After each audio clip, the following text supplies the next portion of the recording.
নমস্কার বন্ধুরা, শুভ নববর্ষে তৃতীয় শুভেচ্ছা জানিয়ে আজকে দিনটা শুরু করছি। মিষ্টি মুখ না হলে তো হয় না, বছরের প্রথম।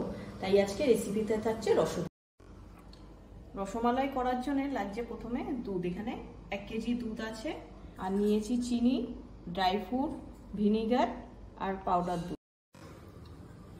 বন্ধুরা, আমি দুধটা বসিয়ে দিয়েছি গ্যাসে, আর গ্যাসটা জ্বালিয়ে দিই। এই দেখুন বন্ধুরা, দুধটা ফুটে গেছে। এবারে আমি ছানা কাটার জন্য ভিনিগার দিয়ে দিচ্ছি অল্প অল্প করে। এই দেখুন ছানা কেটে গেছে। এই দেখুন বন্ধুরা, ছানাটা আমার মাখা হয়ে গেছে। এবার আমি হাতের সাহায্যে এরকম সেট করে নেব।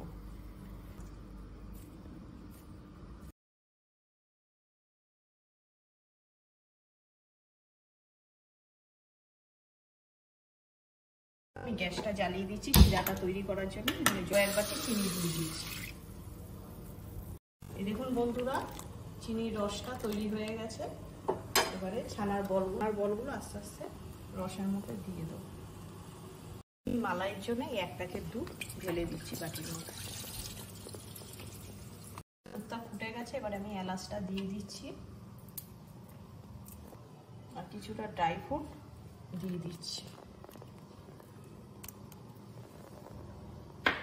আর দিয়ে দিচ্ছি জাফরান। এবার চিনিটা দিয়ে দিচ্ছি ছোট 1 বাটি।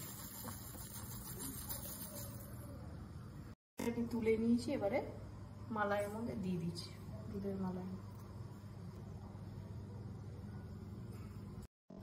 এ দেখুন বন্ধুরা, রসমালাইটা কমপ্লিট হয়ে গেছে। এবার আমি গার্নিশের পালা।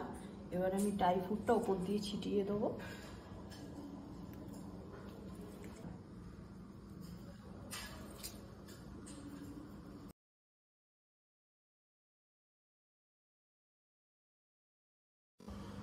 এই দেখুন বন্ধুরা, দুধের রসমালাইটা আমার কমপ্লিট হয়ে গেছে। আপনারাও বাড়িতে এইভাবে তৈরি করে খাবেন। আর যদি রেসিপিটি ভালো লেগে থাকে, লাইক, কমেন্ট, সাবস্ক্রাইব করে আমার পাশে থাকবেন। আবার দেখা হবে অন্য একটা রেসিপির সঙ্গে।